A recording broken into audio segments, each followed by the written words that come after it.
Oke anak-anak, kali ini Pak Fikri akan membahas mengenai latihan ulangan bab 2 yang kemarin Pak Fikri sudah tugaskan.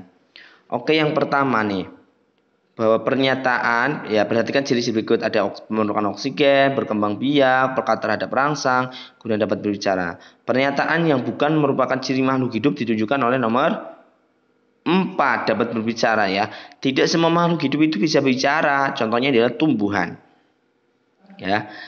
Sehingga dapat berbicara merupakan bukan ciri-ciri makhluk hidup. Oke, next nomor 2. Makhluk hidup yang mampu mengubah energi cahaya menjadi energi kimia tersimpan dalam makanan adalah rumput. Rumput karena rumput termasuk dalam tumbuhan, karena tumbuhan itu memiliki klorofil. Nah, klorofilnya itu yang digunakan untuk mengubah energi cahaya menjadi energi kimia. Oke, yaitu berupa ya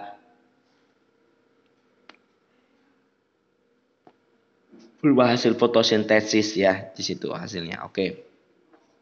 Selanjutnya nomor 3, ciri yang membedakan tumbuhan dari hewan adalah ya ini fotosintesis, karena hewan tidak bisa melakukan fotosintesis. Oke. Lanjut ya, ketika kita merasa lapar setelah bekerja keras, ini menunjukkan bahwa makhluk hidup itu memerlukan makan. Ini kata-kata kuncinya adalah kata-kata lapar. Jadi fokus ya pada kata-kata kuncinya adalah lapar. Kalau di sini memerlukan oksigen, berarti mungkin merasa ya apa di sini kita merasa sesak ya dadanya ketika kita tidak melakukan pernapasan atau maka jawabannya memerlukan oksigen. Tapi di sini adalah kata kuncinya adalah lapar, maka memerlukan makan. Oke, yang kelima, tumbuhan di kebun menjadi layu kemudian mati jika tidak disiram. Hal ini menunjukkan bahwa tumbuhan tersebut memerlukan air. Di sini kata kuncinya adalah tidak disiram, maka bahwa itu menunjukkan bahwa tumbuhan itu memerlukan air. Oke, next ya, nomor 6. Air yang berada dalam tubuh makhluk hidup berfungsi untuk melarutkan zat. Jadi memang air itu berfungsi diserap kemudian untuk melarutkan zat-zat yang ada di pencernaan kita. Ya, itu salah satu dari fungsi air. Oke. Selanjutnya di sini, akar tumbuhan biasanya bergerak ke arah pusat bumi. Benar sekali ya. Itu namanya adalah geotropisme. Nah, sedangkan kalau datangnya sinar itu nanti namanya fototropisme. Nah, jadi ini akar ya. Jadi akar semua kita buat tanaman kayak gini nih. Ya, terus ini ada akarnya. Itu akan selalu menuju pusat bumi. Akarnya akan selalu ke bawah kan, nggak ada akar yang ke atas. Nah, seperti itu. Oke, selanjutnya.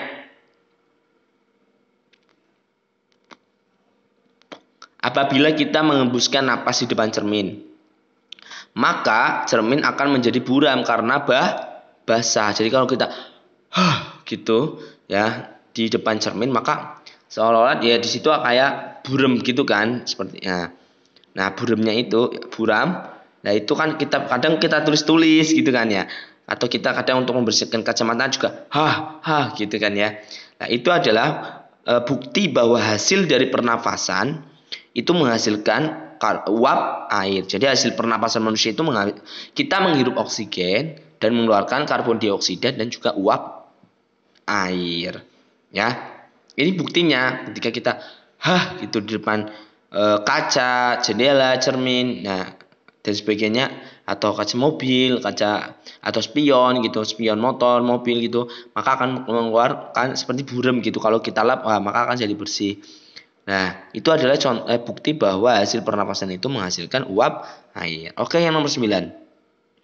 Zat yang dibutuhkan oleh makhluk hidup untuk bernapas adalah ya untuk bernapas ya kita tahu oksigen menghasilkan karbon dioksida. Oke, lanjut. Mobil dikelompokkan sebagai benda tak hidup karena tidak memiliki ciri ya berkembang biak. Bagaimana coba mobil beranak? Nah, tapi kan mobil memang bergerak nih.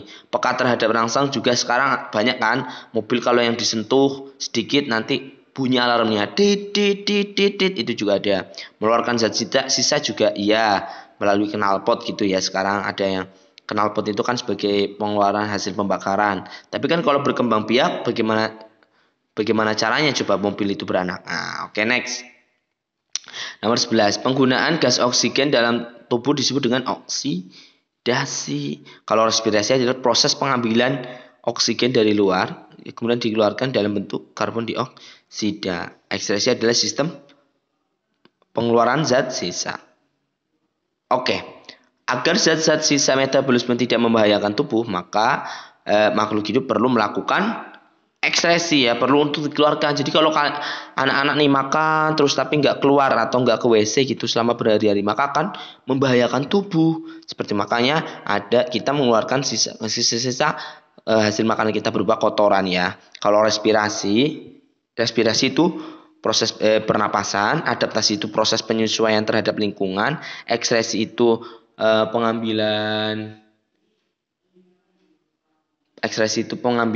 pengeluaran zat sisa, sedangkan reproduksi adalah proses berkembang biakan. Oke. Next, tujuan perkembangbiakan makhluk hidup adalah untuk mempertahankan jenisnya agar tidak punah, agar terus ada terus gitu. Maka salah satu manusia kan juga begitu kan, agar kita punya keturunan gitu, agar nanti bisa diturunkan kembali. Oke, yang nomor 14 ini perhatikan.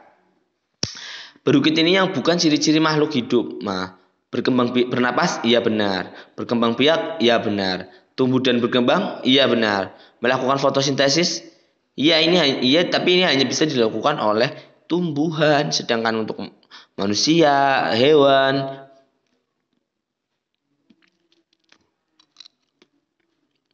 itu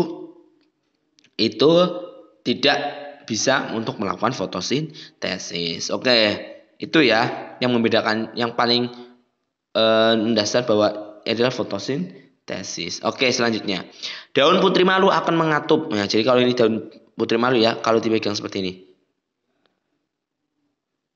Itu biasanya pertamanya akan membuka ya kayak gini. Terus kalau dipegang nanti jadi mengecup begini. Nah, itu adalah salah satu bukti bahwa putri malu itu pekat terhadap rangsang. Oke, yang ke-16 nih. Ciri makhluk hidup yang berkaitan dengan usaha untuk melestarikan jenisnya. Sama kan untuk mempertahankan jenisnya nih yang di atas. Nah, maka itu adalah bukti bahwa makhluk hidup itu berkembang biak atau bereproduksi. Selanjutnya, sumber utama energi utama kehidupan di bumi berasal dari matahari. Ya, karena proses dari matahari sendiri bisa memicu fotosintesis yang akhirnya menghasilkan energi pada tumbuhan dan kemudian yang lain sebagainya. Nah, makanya matahari merupakan sumber energi utama. Dimana kalau ada yang daerah planet yang tidak terkena matahari kan memang tidak ada kehidupan. Nah, makanya ini adalah salah satu energi sumber utama kehidupan gitu ya, yang berasal dari bumi. Yang di bumi itu berasal semuanya dari matahari. Oke, selanjutnya. Zat sisa yang dikeluarkan oleh ginjal adalah urin ya. Kalau keringat itu oleh kelenjar kulit ya, atau kulit. Empedu itu untuk oleh hati, sedangkan uap air oleh pernapasan atau hidung. Selanjutnya 19. Penyesuaian diri terhadap makhluk hidup terhadap lingkungannya disebut adaptasi. Kalau reproduksi adalah proses perkembangbiakan, evolusi itu proses perubahan yang sangat cepat, sedangkan migrasi adalah proses perpindahan. Oke, next. Nomor 20. Nah, makhluk hidup ya, hasil perkembangbiakan secara tak kawin adalah kalau anak ayam itu hasil perkawinan ayam betina dengan ayam jantan, kucing jantan dengan kucing betina, kambing juga ya. Sedangkan anakan tumbuhan pisang itu tumbuh atau atau hasil perkembangbiakan secara tidak kawin karena melalui tunas ya kalau anakan pisang. Oke, itu saja ulasan materi kali ini. Kurang lebihnya mohon maaf. Untuk tugas selanjutnya mengerjakan soal nomor 21 hingga nomor 40. Oke, terima kasih. Assalamualaikum warahmatullahi wabarakatuh.